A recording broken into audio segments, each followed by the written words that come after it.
जय गुरुदेव।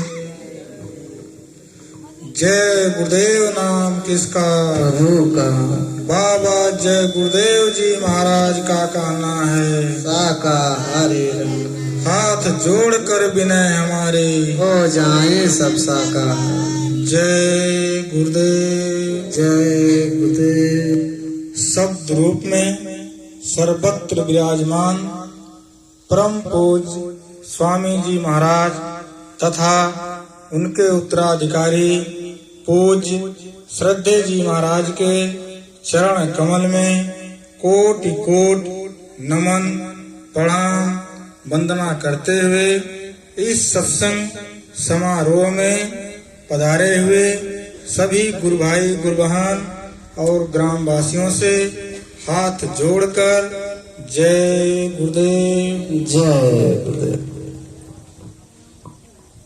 देखिए सत्संगी प्रेमी भाई बहनों, हम लोगों को ये जो मानव शरीर मिला है बहुत सौभाग्य से मिला है, और इससे अधिक सौभाग्य की बात यह है कि इस मानव शरीर में बैठ करके सत्संग सुनने का अवसर मिला। और ये जो मानव शरीर हम लोगों को मिला हुआ है एक किराए का मकान है, और हम लोगों को इस मानव शरीर में कितने दिनों तक रहना है ये हम आपको नहीं मालूम, लेकिन जिसने ये मानव शरीर दिया है उसको अवश्य मालूम है। इसी मानव शरीर को महात्माओं ने नर नारायणी देह का करके याद किया है, और इसी मानव शरीर को सूफी मत वाले अशरफ उल मखलूकात यानी सृष्टि का सरताज का करके याद करते हैं।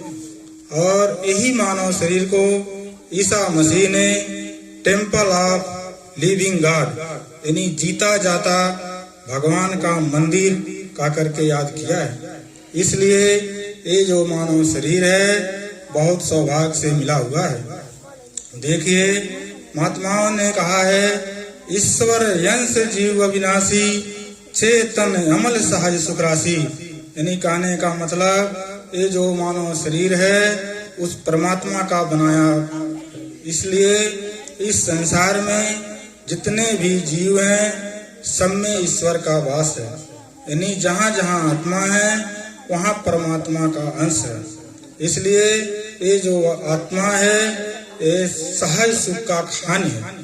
इसलिए ये मानव शरीर बहुत मूल्यवान है, और हम लोग इस माया के जाल में फंस करके बुरे खोटे काम करते हैं।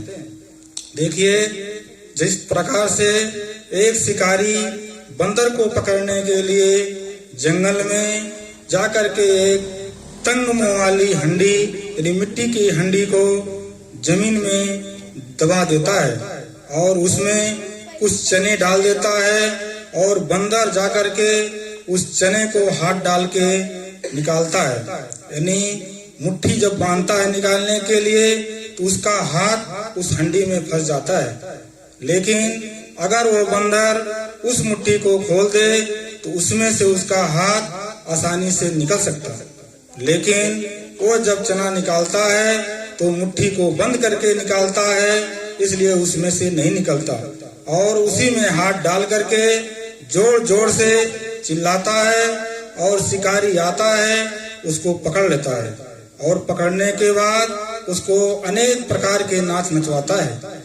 जिस प्रकार से एक बंदर मोह के लालच से फंस जाता है, उसी प्रकार से जैसे सुग्गा पकड़ने के लिए शिकारनी एक लोहे की नालनी को लगाता है और वो नालनी घूमता है, और जब सुग्गा उस पे बैठता है तो नालनी घूम जाता है और सुग्गा उसी को पकड़ करके नीचे लटक जाता है।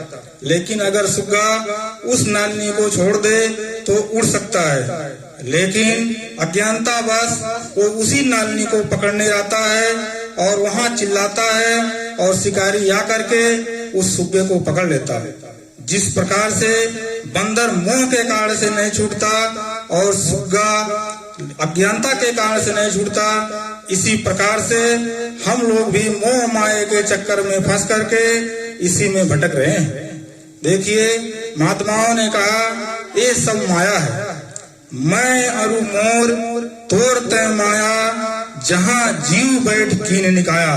यानी कहने का मतलब माया क्या चीज है? माया है मैं और मेरा और तू और तेरा। कहने का मतलब हम लोगों के अंदर मैं और मेरा, तू और तेरा का जो भाव है यही माया है।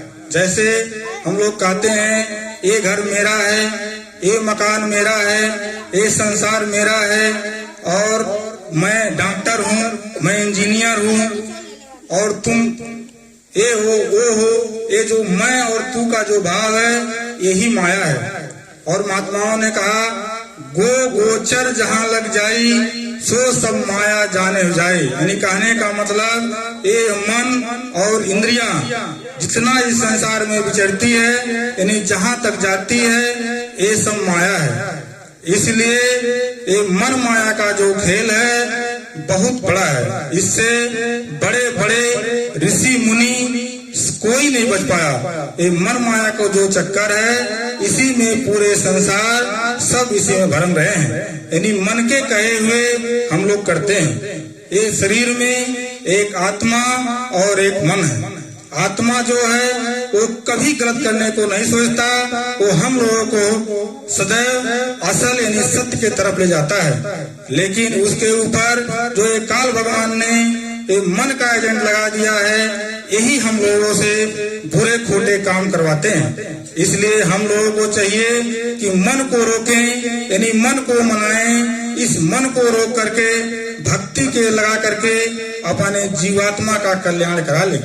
क्योंकि अगर ऐसा नहीं करेंगे तो हम लोगों को 4 खान और 84 लाख जोनियों में फंस करके जा करके भटकना पड़ेगा।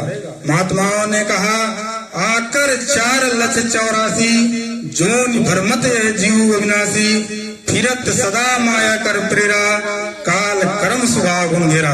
यानी कहने का मतलब ये जीव बुरे खोटे कर्म कर करके इसी 4 खान और 84 लाख जोनियों में भटकता रहेगा। यानी जिस प्रकार से हम लोग कर्म किए रहेंगे उसी अनुसार से हम लोग नरकों और 84 में भोगना पड़ेगा। तो इसलिए हम यही कहना चाहेंगे कि आप लोग अच्छे महापुरुष की खोज करें और शाकाहारी होकर के प्रभु का याद करते रहें और अपना जीवन सफल बना लें। और देखिए ये शरीर हम लोग कैसे यहाँ से प्रभु को प्राप्त करते हैं, का महात्मा लोग बताते हैं कर्णधार सतगुरु दृढ़नामा, दुर्लभ साय सुलभ कर पावा। यानी कहने का मतलब इस भव सागर से पार होने के लिए हम लोगों को सतगुरु की तलाश करना पड़ेगा। जब सतगुरु मिल जाएंगे, जिसका आत्मा परमात्मा से मिला रहता है वही सतगुरु होते हैं। जब सतगुरु मिल जाएंगे और आपको रास्ता बता देंगे तो आपके जीवात्मा का कल्याण हो जाएगा। जिस प्रकार से एक नदी को पार करने के लिए एक नौका और मल्लाह का जरूरत पड़ता है, उसी प्रकार से इस जीवात्मा को पार होने के लिए एक नौका और एक मल्लाह का जरूरी है। देखिए नौका क्या चीज है? नौका ये शरीर है और मल्लाह कौन है? मल्लाह सतगुरु है। जब सतगुरु रूपी मल्लाह मिल जाएंगे तो आपको इस भवसागर से वो पार कर देंगे, क्योंकि उनके पास नाम और शब्द की दौलत होती है। जब नाम और शब्द की आपको दौलत दे देंगे, नाम और शब्द की कमाई करने लगेंगे, तो एक दिन आप इस भवसागर से अवश्य पार हो जाएंगे। इसलिए आप लोग सतगुरु की अच्छे महात्मा की तलाश कीजिए। अगर नहीं मिल रहे हैं तो पूज्य महाराज जी ये जो यहाँ पे हैं, ये मथुरा में नाम की बख्शीश दे रहे हैं। आप उनसे नाम की लेकर के नाम और शब्द की कमाई करके आप अपने धाम को चले जाइए, क्योंकि ये धाम अपना नहीं है। महात्माओं ने कहा ये धाम पराया है। उन्होंने कहा कि धाम अपने चले भाई, पराए देश नहीं रहना। ये जो देश है ये पराया है, ये अपना नहीं है। अगर अपना होता तो हम लोग इसी संसार में रहते, कभी यहाँ से जाते नहीं। लेकिन ये संसार नहीं है, महात्माओं ने इसको जग सराय कहा ये जो धरती है, ये घर है, ये मकान है, ये सब अपना नहीं है। क्योंकि हमसे आपसे पहले भी कितने लोग आए और अपना का करके सब लोग चले गए। इसी प्रकार से एक दिन हम लोगों को भी चला जाना है। ये शरीर भी अपना नहीं है, एक किराए का मकान है। इसलिए देखिए, हम यही कहना चाहेंगे कि आप लोग अच्छे महापुरुष की तलाश करिए और अपने जीवात्मा का कल्याण करिए। क्योंकि देखिए समय ज्यादा नहीं है, इसलिए हम आप लोगों से यही कहना चाहेंगे कि आप लोग शाकाहारी होकर के उस मालिक को याद करिए।